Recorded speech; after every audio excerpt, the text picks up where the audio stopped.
Hi there. My name's Jason Snart. I'm a professor of English at the College of DuPage. I thought I would do as my portfolio submission for the Blendkit 2014 MOOC here this video, I guess stepping outside of the assignment requirements a little bit, but for a number of reasons that I guess I'll sort of talk through. Not least of those reasons being, well, I guess there's two main ones. The first is that the work I did throughout the MOOC for the various modules, I often used materials from different courses that I was either already teaching and had revised any number of times to ones that were still in the development phase. So going back to those modules and piecing something together from those various documents wouldn't make much sense because it would be a little ragtag and not have a lot of continuity to it. So I wanted to work really with a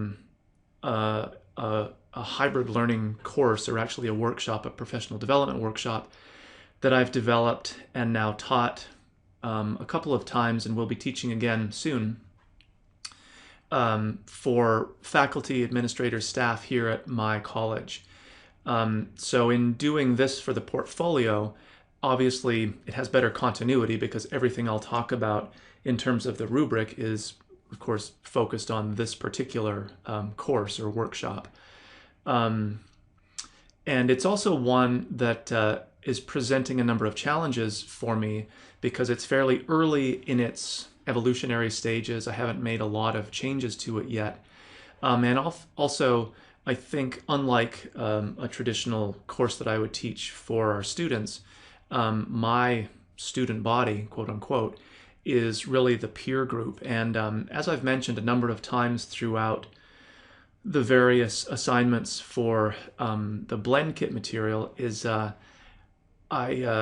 beyond the kind of how-tos for basic course design and those sorts of things, my main focus is really on developing a kind of institutional vision or framework for how hybrid or blended learning can exist institutionally and how it can be supported institutionally and how there's sort of shared definitions and basic things like that. So my approach for this particular workshop has fairly lofty goals, really. In addition to coaching people through some really basic, like, nuts and bolts of how to use the LMS, I'm also using the workshop as an opportunity to try to build some institutional momentum so that we can move towards a much better kind of institutional presence like UCF seems to have and like UW-Milwaukee has, which is close to me. I'm in outside of Chicago. So anyway, that's I guess the logic behind why I'm doing this particular course. And the video is, again, instead of a bunch of static documents, I thought it might be a little bit more interesting if I actually walked you through the course as it exists. So I'm doing my face here, but largely we'll be looking through some of the screens as it exists for. I'll maybe toggle back and forth between the spring version that is just finished and the summer version that's just around the corner.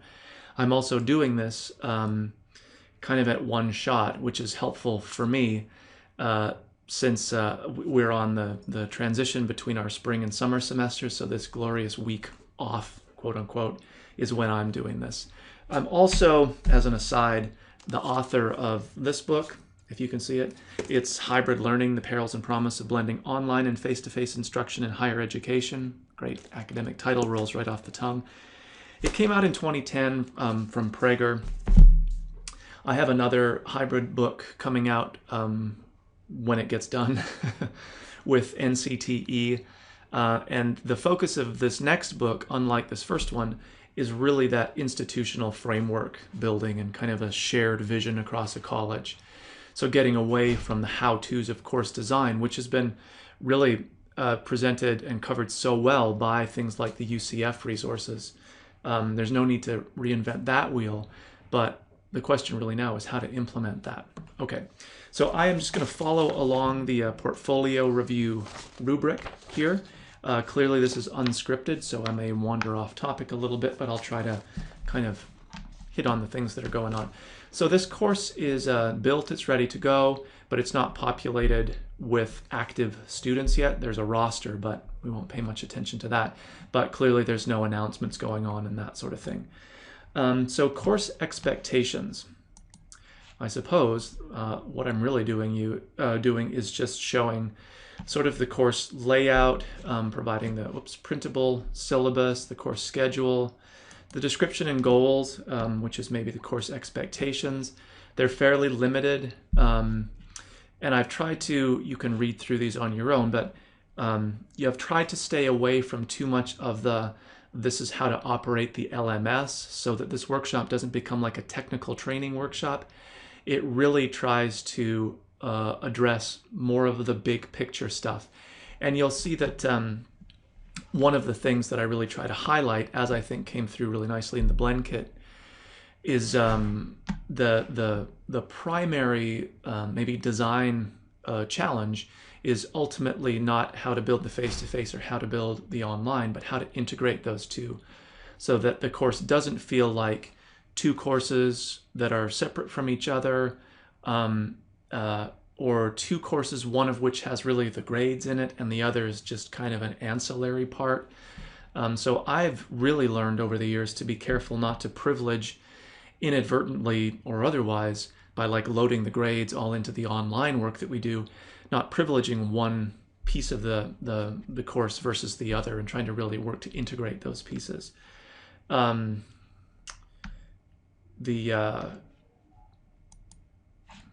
The units, and there's some that are a little wonky here because it's a 5-week term rather than the 8 this is really designed for. All of the course units, I should say, begin with unit overview and objectives. You'll notice maybe that I'm working in Blackboard here, our institutional LMS.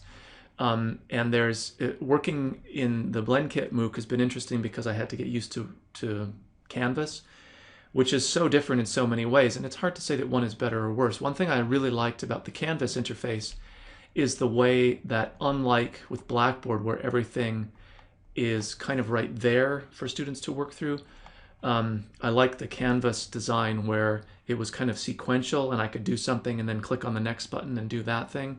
But anyway, the learning objectives, again, maybe this is really more of the unit objectives here. They're listed for each unit. And again, what I try to stress in terms of the teaching of this, and I've kept them fairly limited, when I stress in the teaching of this, the design philosophy is really working both to and from learning objectives. So in terms of design, you don't want to take an existing class and just kind of manhandle it into a hybrid format, but to begin with the stated learning objectives, which are institutionalized for us, at least in what are called active course files, so that every English 101 will have those same objectives. So starting from there and from that, building out a kind of unit by unit structure, and then in terms of assessment, working back towards those learning objectives, how can you operationalize this idea of having students show that they've learned them objectives by writing an essay, doing a quiz, posting in a discussion board. So you're both beginning with learning objectives, but also working to learning objectives. Learning activities and content. This is, the bread and butter, obviously. So I divide by units. I used to do weeks, which was a huge mistake because then you try to manipulate this into a different format, like 5 or 8 week or whatever. And then you had to do a bunch of changes. So I like doing the units. Some of them are combined here. Again, I try to have activities that are occurring both face-to-face, that are meaningful and that feed into the online piece, and then online that are feeding from the face-to-face but will feed into our next face-to-face meeting.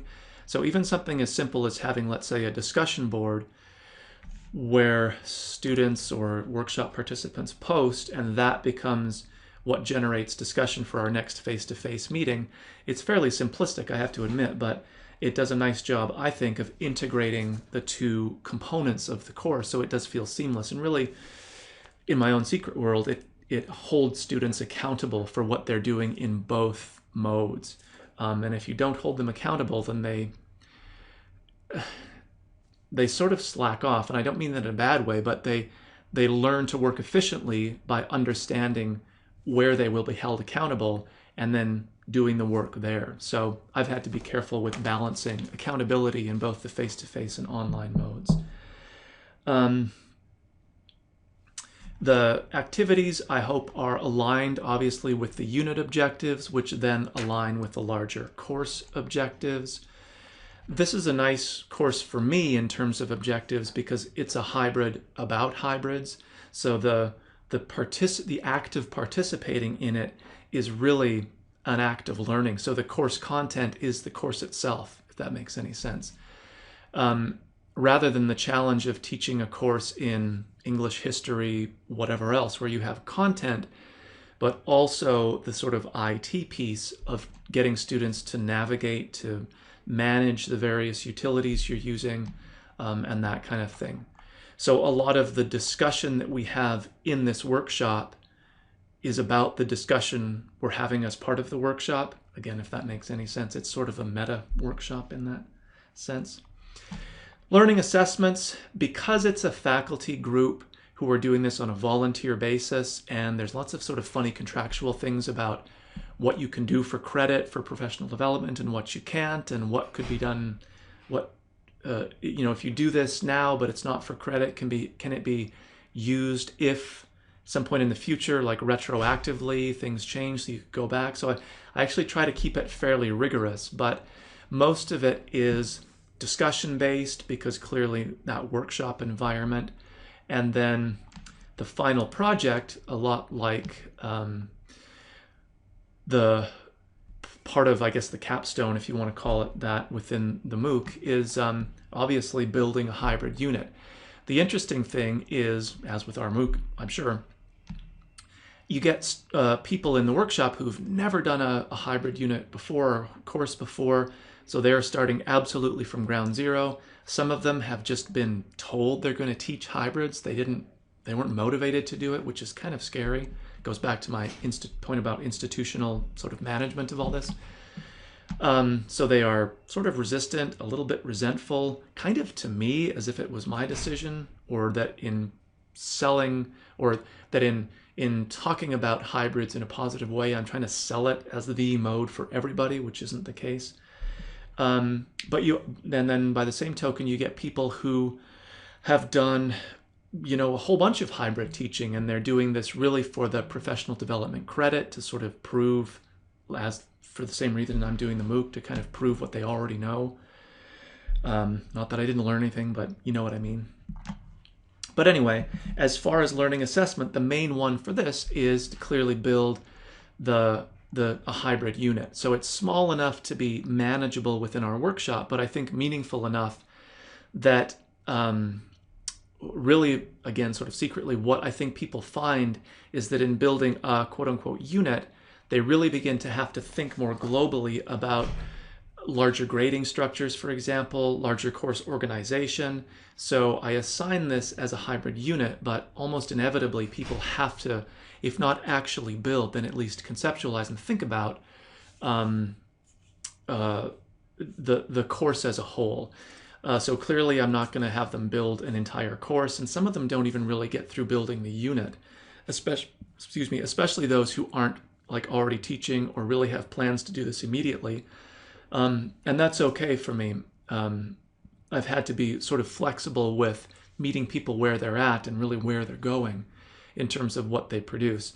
And then the really nice part about this, and I try to provide these really elaborate, well, not elaborate, but specific rubrics for these things, even though the grading doesn't actually matter for the workshop. So it's really maybe a demonstration of best or effective practices, because ultimately participants either just get credit for having done stuff or no credit. There's no actual grade.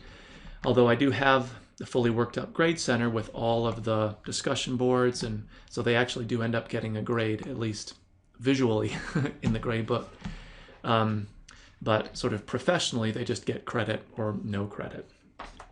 Technology tools, this is a great question. It goes to really primary issues of access and inclusivity. So how, quote unquote, fancy do we get? So this is actually a unit within my own workshop here. I tend to try to keep everything sort of contained within Blackboard and the tools that it offers, with maybe some ancillaries like Skype that I use, or generally though as an option for students rather than requiring it, especially because that requires that they sign up for something, that they download the software, etc., etc.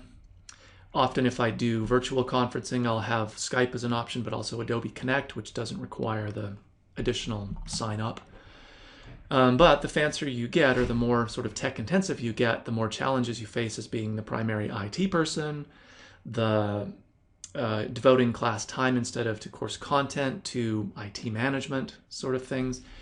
And the discussion here centers around the use of VoiceThread, which is a really interesting technology, but it would require us as an institution, if we were to really use it in a robust way, to buy a license. There's a free version, but it is very limited.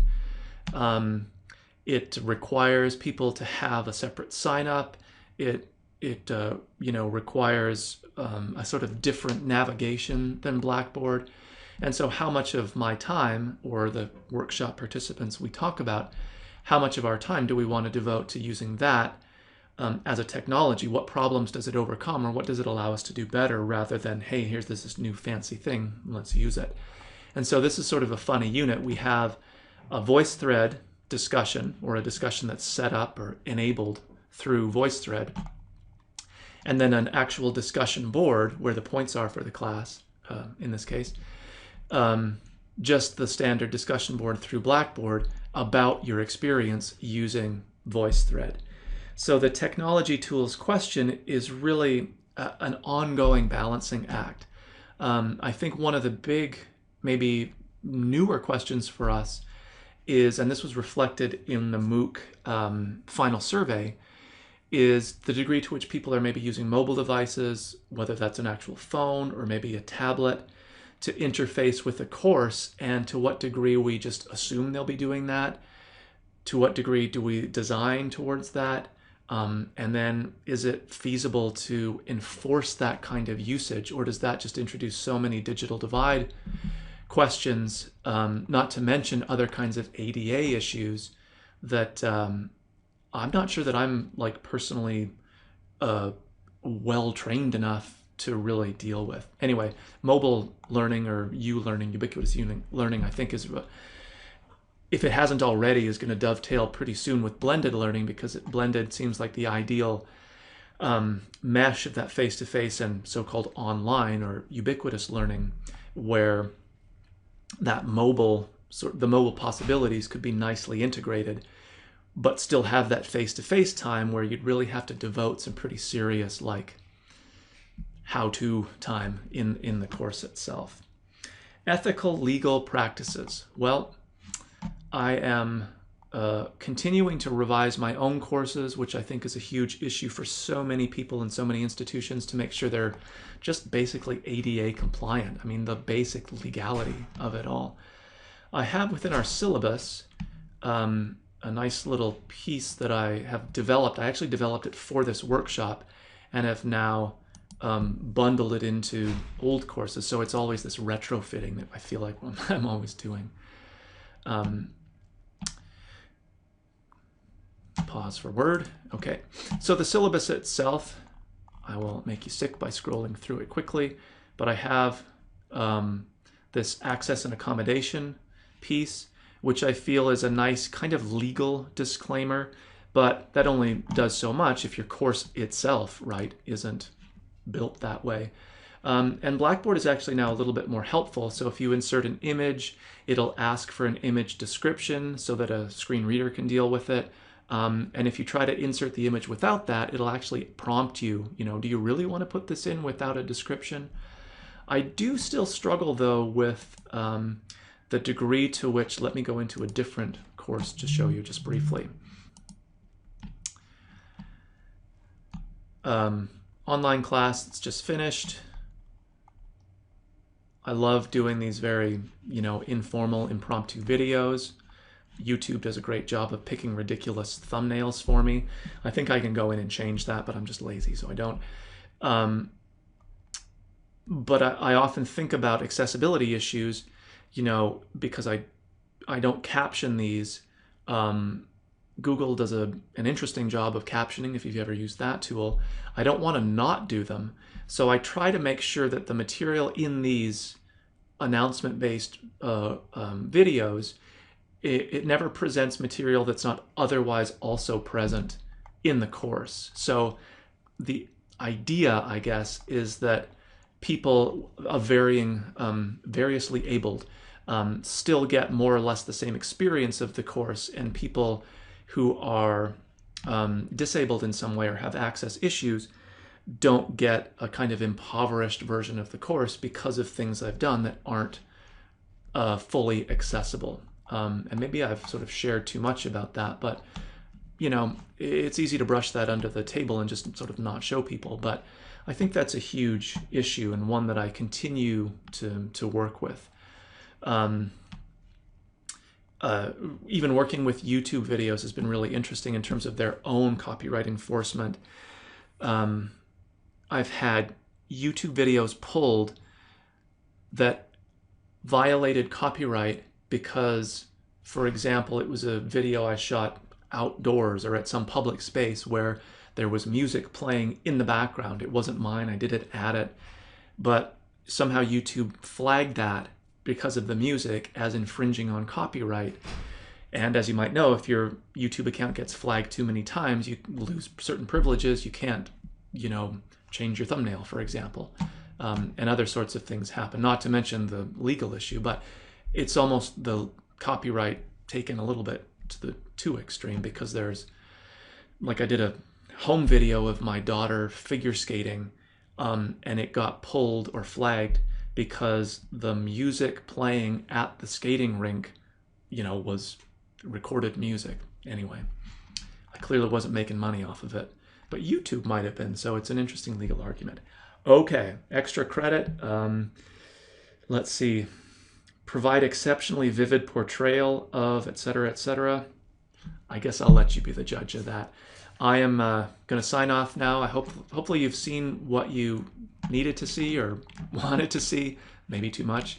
I'll edit the video a little bit, so maybe it's smoother or highlights a few certain things, but I had a really great time in the MOOC, working through and really just experiencing, what it's like being an online learner, especially in an LMS that I wasn't familiar with. The MOOC is clearly a little bit different than a more structured like workshop or course, in terms of the MOOC offered lots of options for people to do without the real requirement that they do all or any of it. I'm not exactly sure how that works, to be perfectly honest.